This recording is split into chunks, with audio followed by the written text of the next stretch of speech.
Today marks the third day of my confinement in the cellar. This is the price of falling in love with Sam. He staged his own kidnapping, locking me down here just so he could hold a grand wedding with his white moonlight, his unattainable true love. On the fourth day, heavy rain suddenly poured down outside. Water kept seeping through the cracks, rising higher and higher. Just as I was about to drown, someone lifted the thick stone slab and pulled me out. When I came to, I was surrounded by people. Sam was among them, frowning. He asked in a tone full of irritation, "Where have you been these past few days? Always vanishing without a trace. When will you ever learn to be as sensible as Eva?" Confused, I stared at him. "Who are you? And where's my fiancé?" Chapter 1. When the doctor informed us that I might have amnesia, Sam visibly let out a sigh of relief. My parents, who had looked anxious before, were actually worried that I'd go after their younger daughter once I got out of that cellar. After all, I'd always been stubborn and vengeful since childhood, but upon hearing I'd lost my memory, their expressions changed instantly. They scolded me instead. "You've done plenty of wicked things. Being kidnapped is only what you deserve. Hopefully this will teach you some reflection." After saying that, they didn't even ask about my condition, they just left. Still dazed, I heard Sam speak in a cautious tone. "You really don't remember anything?" He suspected that the doctor and I had conspired to fake the amnesia, hoping to gain his sympathy. The way he looked at me made my skin crawl. As if I were something filthy, I snapped back impatiently. "Are you something so important that I must remember you?"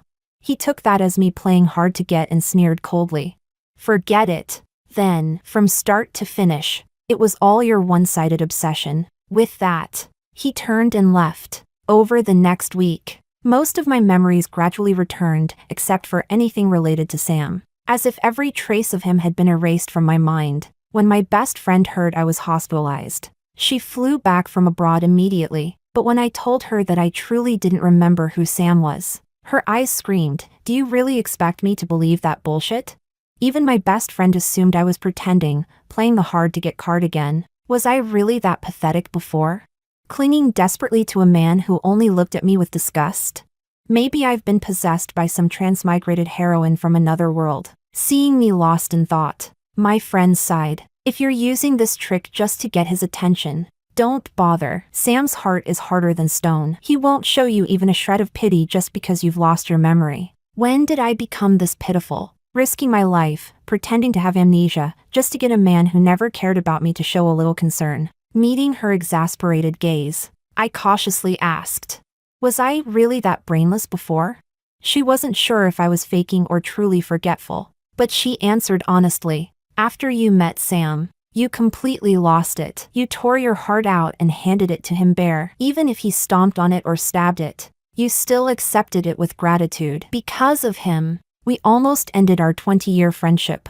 Her eyes reddened halfway through. Gripping my hand, she pleaded softly, "Please, stop loving him. He has no heart. No matter what you do, he'll never love you." A sharp pain split through my head, as if a switch had been flipped. Tears spilled down uncontrollably. Startled, she called the doctor in a panic. After a full checkup, the doctor said it was a complication caused by oxygen deprivation, nothing serious. But I needed rest. Hearing that, my friend finally believed I truly had amnesia. She said nothing, only looked at me with worry in her eyes. She was afraid that when my memory returned and I saw Sam marrying my sister in that grand wedding, I might not be able to handle it and hurt myself. After a long silence, she said earnestly, "Promise me, no matter what happens in the future, don't harm yourself." I nodded. "Okay." Soon, the day of my discharge came. Sam sent a driver to pick me up, but I didn't get in the car. Instead, I hailed a taxi and went somewhere else. Chapter 2. Following the fragments of memory that had returned, I arrived at a villa on the outskirts of the city. To my shock, the place had long been burned to ruins. The interior was pitch black. The doors and windows were destroyed. It looked as though it had been abandoned for years. I stood at the entrance for a long time, unable to move. "Are you here looking for someone?" The family who lived here moved away many years ago. A property manager approached and reminded me kindly. "That's impossible," I blurted out. "My fiancé, no. My boyfriend, he lived here." He never told me he was moving. In my memory, there was a boy named Diego. We had grown up together, two broken souls who found warmth in each other. He was an illegitimate child, and I was the invisible daughter no one cared for. We saved each other from the darkness and became the most important person in each other's lives. There was no way he would have left without saying goodbye. The manager seemed to recall the terrible fire from that night. With a sigh, he said, "The owner of this villa was burned alive. He had already escaped, but when he heard that his girlfriend was still trapped inside, he ran back into the flames and never came out again." I shook my head desperately. "No, that's impossible. I was kidnapped recently. He's the one who saved me." I remembered being trapped in the cellar, water rising around me, suffocating in the dark. Just when I thought I was going to die, Diego had lifted the stone slab and pulled me out. The manager's eyes grew darker. His voice turned chilling. "Miss, have you forgotten? The young master died saving you. Later, you discovered who set the fire. To avenge him, you approached Sam, but over time, you betrayed the young master and fell in love with his enemy." As he finished speaking, the manager took off his wig and fake beard, revealing his real face. But I didn't recognize him at all. Seeing my confusion, his gaze softened with understanding. "I've read your medical records," he said coldly. "After inhaling all that smoke back then, your brain suffered damage. Over time, it causes bouts of temporary amnesia. But the young master loved you so much, you shouldn't have forgotten him. And you should never have fallen in love with the man who killed him." So that was it. This man was Diego's butler. After I was discharged from the hospital back then, the first thing I did was plan my revenge. But things didn't go as expected. My brain began to fail me. Each morning I woke up missing a little more of my past. Until eventually, I forgot Diego completely. Somehow, the memories of what Diego had done for me blurred and morphed into Sam's face. Little by little, I fell in love with the wrong man. I couldn't accept what the butler was saying. My head throbbed violently again. Suddenly, a memory flashed before my eyes. A raging fire. I was trapped inside, surrounded by heat and smoke. Just as I was about to collapse, a strong hand reached through the flames, gripping mine tightly. "Don't be afraid. I'll get you out of here." That voice, it was the same one that had saved me from the cellar not long ago. I gasped for air, cold sweat dripping into my eyes, stinging until tears poured down my face. The butler saw my state and said nothing more. He turned silently and left. That night, I returned to Sam's villa. In one of the drawers, I found 2 marriage certificates. They were ours. The shock of the day brought back fragments of memory. A week before the kidnapping, Sam and I had gotten legally married. He had done it out of gratitude. During a car accident, I had risked my life to save him. He'd said at the time, "I can marry you, but I won't give you a wedding." And even then, I had accepted it willingly, almost gratefully. But I had forgotten one thing. I was the one who had orchestrated that car accident. I had wanted him dead. And somehow, I had forgotten. Instead, I saved him. Looking down at the 2 marriage certificates, I wanted to tear myself apart. Then a voice came from behind me. "I told you not to take that out again. What if Eva sees it? You know her heart can't handle it." Sam had come home. Chapter 3. The Eva he mentioned was my sister. She had been born with a congenital heart condition. Both our parents and Sam treated her like a treasure in the palm of their hand, shielding her from any hurt. I turned to look at Sam, cold. For a moment I couldn't tell whether I hated him or hated myself more. Maybe he read the hatred in my eyes. Sam paused, then blurted out, "What's your problem again?" "I only told you not to take that out. It's not like I'm divorcing you." I glanced down at my watch. The police should be arriving any moment. When I stayed silent, Sam assumed I was sulking. He frowned. "Can you be a little more magnanimous? Always getting jealous over your own sister. How pathetic." A second later, the housekeeper appeared to report that the police had arrived. Sam hesitated for half a beat, then recovered. Just as he reached for his phone to call his lawyer, I snatched it and slammed it hard to the floor. Sam froze at my action. The police came up the stairs, showed their badges, and said, "Sir, someone reported an alleged kidnapping. Please come with us." Sam glanced at me and sneered. "So you really didn't lose your memory?" I handed the officer a voice recorder and, with the same cold mockery, said, I may have amnesia, but I'm not an idiot. You hired people to kidnap me. After they dumped me in the cellar, they called you. I didn't have my phone on me, but I did bring a recorder. I meant to record the scenery. Instead,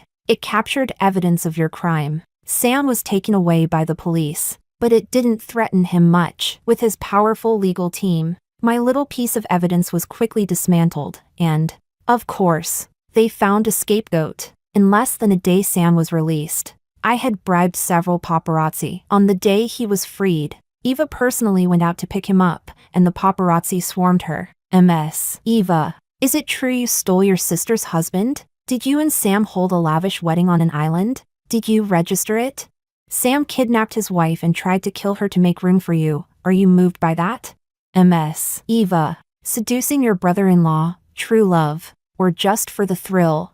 Eva had thought that greeting Sam as his wife would be fine. She hadn't expected to be ambushed with humiliating questions, her face twisted with anger. Sam emerged flanked by lawyers and bodyguards. Seeing Eva surrounded, he gave an order and the guards forced the paparazzi back. That was when I stepped into view, clutching the marriage certificate, and let out a plaintive sob. Sam, how can your heart be so cruel? I am your lawful wife and you sent people to kidnap me and try to kill me. You scum, why would you do this to me? I cried in the most pitiful, spotlight-ready way possible. The cameras captured my tear-streaked face and the marriage certificate in sharp focus. That contrast would win public sympathy. This was my plan to destroy Sam's reputation. A microphone was shoved in front of me. When did your sister get involved with Sam? Is your marriage certificate real? The paparazzi shouted. I kept crying and didn't answer. I held the certificate up again under the lenses. Sam grew furious. With a single look he signaled the bodyguards. One of them moved to grab me. I lurched away in a terrified act, shouting, "Help, Sam's trying to silence me. He wants to kill me." Chapter 4. Sam couldn't afford the humiliation. He left with Eva. The remaining bodyguards quickly drove the paparazzi away when they tried to keep interviewing me. As soon as the crowd dispersed, I stopped crying. Calmly, I wiped the tears from my face, my expression returning to complete composure, as if nothing had happened at all. My best friend, having heard the news, rushed over. At first, she thought I was the victim and even brought 5 or 6 bodyguards with her, only to witness a scene she never expected. Just as she was about to leave quietly, she noticed a man wearing a baseball cap hidden among the crowd. He was acting suspiciously, reaching into his pocket to pull out a folding knife. Seeing him charge toward me, my friend screamed, "Run! He's going to kill you!" Before her words even faded, the man lunged. I didn't have time to dodge. The blade slashed deep across my arm, and blood gushed out instantly. My friend's men rushed forward, subduing the attacker within seconds. The police station was right nearby. For someone to try killing me in front of it, it was obvious whoever sent him truly wanted me dead. I pressed on my wound, but the bleeding wouldn't stop. My friend looked from the police station to the man, then gestured for her bodyguards to throw him into a van. "Take him away." Then she rushed me to the hospital. The doctor stitched me up, more than 30 stitches. He said the cut was deep and could easily become infected, so I should stay overnight for observation. After making a few calls, my friend returned and asked, "Do you know who sent him?" The anesthesia was wearing off, and pain shot through my arm. I grimaced and replied casually, "Eva." My friend nodded grimly. "Your sister's vicious. The guy she hired not only has a criminal record but also a history of mental illness. Even if he killed you, the law couldn't punish him properly. That girl with a heart condition should be doing good deeds to accumulate some virtue. Isn't she afraid of retribution? A person who's had everything handed to her since birth could never understand the meaning of karma. In her eyes, the whole world owed her something." When I didn't respond, my friend sighed. "Get some rest. I've got things to handle. I'll come back this evening." She had barely left when my parents arrived. They weren't there to check on me, they came to stand up for Eva. "Why did you bribe the paparazzi to humiliate your sister with those questions? What has she ever done to you? Sam doesn't love you. It's only a matter of time before you get divorced. Why can't you let him go gracefully? If he loves Eva so much," I said coldly, "then why hasn't he married her? If Sam died right now, I'd be the one inheriting his assets, not Eva." Instead of lecturing me, "You should convince him to divorce me first." Looking at their faces, I realized just how stupid I used to be, how I tried to earn their affection by playing the obedient daughter, by being filially foolish. They never liked me. The reason was simple: my grandmother left everything to me: company shares, funds, savings. She left nothing to my parents or Eva. My grandmother had never approved of my parents' marriage, but she adored me. To please her, my parents often used me to curry favor, but it never worked. Her affection for me was genuine, and it belonged to me alone. That drove them mad, especially after discovering they had inherited nothing. All these years, they enjoyed everything I provided while despising me at the same time. From now on, they would get nothing more from me. Chapter 5. Seeing my sudden change in attitude. Mom didn't confront me directly. Instead, she turned to Dad and snapped, "Look at the daughter you raised. Say one thing to her and she shoots back 100. People always say children are a parent's debt. We shouldn't have had her in the first place." I answered back coolly, "If you hadn't been pregnant with me, you wouldn't even have been allowed through this family's front door." Grandmother's dislike of Mom had a lot to do with Mom's low education and poor family background. If Mom hadn't been pregnant, especially if it hadn't been a boy, Grandmother never would have allowed her in. On the day I was born, Mom had tried to pull a switch, the old trick of secretly swapping babies, but Grandmother brought several doctors with her to test DNA on the spot. The first time Grandmother saw me, she was disappointed. I wasn't a boy. As she prepared to turn away, I smiled at her and grabbed her finger, refusing to let go. Maybe it was blood. Maybe it was pity. Or maybe she softened. Grandmother accepted me. What she couldn't accept was that Mom had allegedly used tricks to get in.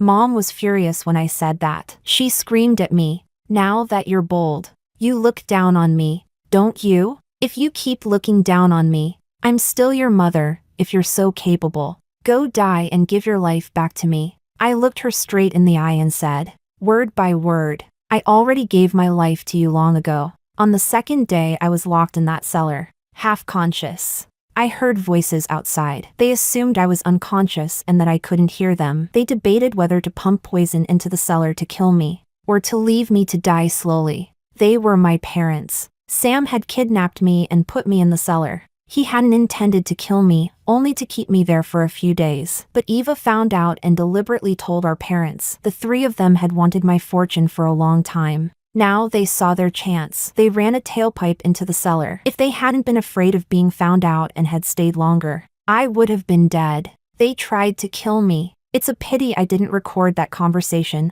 otherwise I'd have had them in prison. Mom opened her mouth to argue, but when she met my indifferent gaze she turned away, guilty and silent. Dad adopted his kindly father pose and said, all right, you know how your mother is. She's sharp with her words but soft at heart. She cares for you. When she heard you were hurt she rushed over. Don't argue with her." I sneered. "Do you even know who that mentally unstable man was that she hired?" The reason I didn't call the police wasn't magnanimity, it was because I wanted revenge. My parents exchanged a look, panic flickering across their faces. They started calling Eva and rushing back home. I smiled with contempt at their hurried retreat. Then my friends sent me a video. In the clip the mentally disturbed man was wild-eyed, completely out of control, and the place he'd been sent from was my parents' house. Eva had just gotten out of the car when she was slashed across the face. The video ended with her terrified scream. The next morning Sam personally came to pick me up from the hospital. I had expected fireworks,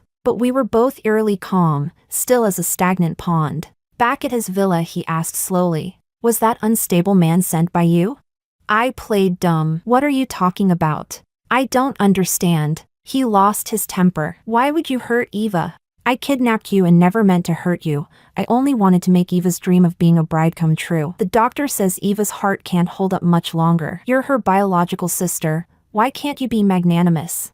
I took out the marriage certificate and said, flatly, "You make a persuasive argument. Let's get a divorce right now. Let her be your wife." Chapter 6. Sam froze for a moment. Back then I had forced him into registering our marriage out of gratitude for saving his life. Now I agreed to a divorce with a few words. As if everything were a game. For a moment Sam couldn't tell which version of me was real. Too scared to sign? Pathetic. I deliberately provoked him. His expression didn't flare. If anything, he grew calmer. "What happened to you? You're like a different person." I said nothing. He didn't want to argue either. As he turned to leave, I gathered every ounce of strength and shoved him down the stairs. Weightless. He tumbled, slamming against the steps. Because I used so much force, the wound on my arm burst open, blood seeping through the gauze, staining my blouse. The housekeeper ran over when she heard the noise. At the bottom of the stairs, Sam clutched his forehead. Stunned, I stood at the landing on the second floor, the corner of my mouth lifting in a small, almost amused smile. Sam was shocked. He'd never dreamed I would push him down a flight of stairs. In his eyes, I had loved him to death. Now I had become relentless. We stared at each other across the distance, both of us knowing there was no turning back. He didn't accuse me. I didn't speak. We simply watched each other in silence. After a while, he turned and left. I called after his retreating back, loud enough for him to hear, "Sam, you better sign the divorce papers." He faltered for a step but didn't look back. A week passed. I returned once more to the villa outside the city and found the property manager, hoping to extract more information. Over the past week I had tried everything: hypnosis, psychological suggestion, even considered a nasty blow to my head, though I feared that might make things worse. Still, I couldn't remember more. I felt shrouded in fog, unable to sort truth from lie. The manager wasn't surprised to see me again. This time he handed me a small box. Inside lay a ring. "This is the ring the young master used to propose. Do you remember?" he asked. I took the ring. There was no recognition at all. Could Diego still be alive? I asked the question I'd been holding in. The manager hesitated, then shook his head. Impossible. I was the one who recovered the young master's body. But when I was trapped in the cellar, nearly drowned, it was Diego who came and saved me. You must be mistaken, the manager interrupted. I checked who had taken me to the hospital. Those records showed a stranger who passed by, not Diego. Yet I knew, with the clarity of a memory, that the person who saved me and the one who brought me to the hospital were not the same. Was my memory warped? Or was Diego alive but unable to see me? Seeing my blank, searching face, the manager told me plainly, "Sam hired someone to set the house on fire and kill the young master. What you are doing now is avenging him." Why would he do that? I asked. Because the Sam family wanted to swallow up Diego's family. The other sons in Diego's clan were weak. No threat to Sam's house, but the young master was different, a business genius who would one day be recognized by his family. Sam acted first and removed him. I fell silent, the manager's words ringing in my ears. Something still felt off, but I couldn't pinpoint it. Before I left, the manager pressed a small packet into my hand. It's colorless, tasteless, and highly toxic. If you truly love the young master, you'll know what to do with it. I hesitated, then took it. Chapter 7. In the days that followed, I devoted myself fully to the doctor's treatment. During this time of confusion, when I couldn't distinguish truth from illusion, I didn't want to do anything I might regret for the rest of my life. So I decided to stop all action, to no longer be anyone's weapon. That day, as soon as I stepped into the house, Sam grabbed me by the throat and shouted, "What the hell are you doing? Tell your people to release Eva. Her heart's weak. If she gets agitated, she could die." His grip choked me, cutting off my air. I fought back, swinging a fist that landed squarely on his temple. He cried out and threw me aside. I gasped for air, and before I could recover, my parents arrived. My mother fell to her knees before me, crying, "If you have any grudge, take it out on me. Don't hurt Eva, she can't take any shock." My father glared at me with pure hatred. "You monster, you've already ruined Eva's face. And now you want her dead? Your heart's more poisonous than a viper's." Even if I didn't know the details, it wasn't hard to guess Eva was in trouble, and they were certain I was behind it. Once I caught my breath, I took out my phone and called the police. Mom lunged for it. "The kidnappers said not to call the cops, or they'll kill her." "So you know it wasn't me," I said coldly. "Then why are you here harassing me?" I could tell, they knew I wasn't behind it. They'd just come to test me, to see my reaction. If I denied it, they'd find another way to use me. In the end, they just wanted to drag me into the mess. Sam finally realized what was happening. He turned a hard stare on my mother. "Didn't you swear it was her behind it? Why are you changing your story now?" Mom froze under his glare, stammering, She's always been vicious and jealous of Eva, even if she didn't do it. She deserves a lesson. Sam's face darkened instantly. A man of his status, being manipulated by such a woman, it enraged him. But finding Eva was the priority. Revenge could wait. Seeing there was nothing useful to gain from me, the three of them hurried out. I touched my neck. The bruises were still there, throbbing faintly with pain. At that moment, I made a decision. While I was in the lab, testing on white mice, my best friend called. "Did you hear? Your precious sister's been kidnapped." Her tone was almost amused, without a trace of pity. I was surprised the news had spread at all. Knowing Sam, he would have suppressed it completely. "Where did you hear that?" I asked. "The psycho's family posted the abuse video online after your parents refused to pay. The clip's been taken down now, though." The psycho she meant was the same man Eva had hired to kill me, who, after failing, had his madness triggered and ended up slashing her face instead. After injuring Eva, he'd been sent to a mental hospital. Later, his parents found proof on his phone that he and Eva had been in contact. They blackmailed her for money. She paid once, but that only fed their greed. They kidnapped Eva, demanding 10 million yuan in ransom. My parents had no money, but Sam's family did. The problem was, instead of paying, my parents and Sam came to pick a fight with me, wasting precious time. The kidnappers thought they refused to pay and uploaded the abuse video online. My friend kept rambling on the phone while I sprinkled the last bit of powder into the cage. Moments later, the mouse convulsed, foaming at the mouth, and died. "Poetic justice," my friend remarked. "She tried to sick a mad dog on you, and in the end, she's the one who got bitten." Karma. I smiled faintly, saying nothing. The next day, Eva was rescued. She was barely recognizable, her body and spirit both shattered. Sam came to me, unusually subdued. "I was wrong. I shouldn't have believed them or threatened you." I handed him a cup of tea. "No need to apologize. Just sign the divorce papers. Think of it as compensation." He looked down at the tea, calm and unblinking. "Did you remember something?" I nodded. "Yes, I remembered. The man I love isn't you. It's Diego. His death had nothing to do with me," he said. I smiled softly. "I know. The manager had lied to me, claiming Sam ordered the fire to eliminate Diego as a rival. But according to my own investigation, Diego's family would never have handed him power. He wasn't a threat to anyone. Sam had no reason to risk exposure to kill a non-existent rival. So I concluded Diego was still alive. He had used us all to disappear, to escape a life where he was already marked for death. His own family wanted him gone. That fire, he likely started it himself. He just hadn't expected his loyal servant to keep fighting for revenge. Even after his supposed death, Sam drank the tea in one gulp and signed the divorce papers. Even though our marriage had been brief, he still gave me a large portion of his assets. I didn't want them. What grandmother left me was more than enough for a lifetime. Half a year later,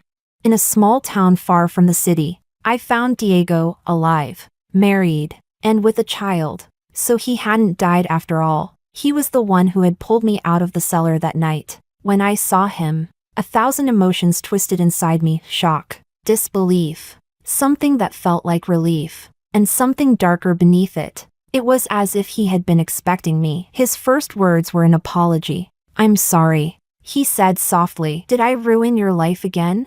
And then the truth came out. After faking his death, he had hired someone to hypnotize me, to erase every memory of him. Later, when he saw that I had feelings for Sam, he manipulated my mind again, replacing all our memories together with memories of Sam, making me believe I loved another man. In other words, every piece of suffering in my life had started with him. I asked, "Why did you do that to me?" He answered quietly, "I just wanted you to be happy." That kind of happiness was disgusting. To love someone without knowing why. To have those feelings fabricated and planted, it was revolting. I didn't respond. At the end, we sat together, sharing a cup of tea instead of wine, raising our cups to wish each other a better future. Only, I had slipped something into his tea. He would not have a beautiful future. The poison wouldn't kill him, but it would make him suffer for years. That was his retribution. After that, I packed my bags and left the town behind. I never returned. My life finally, was beginning.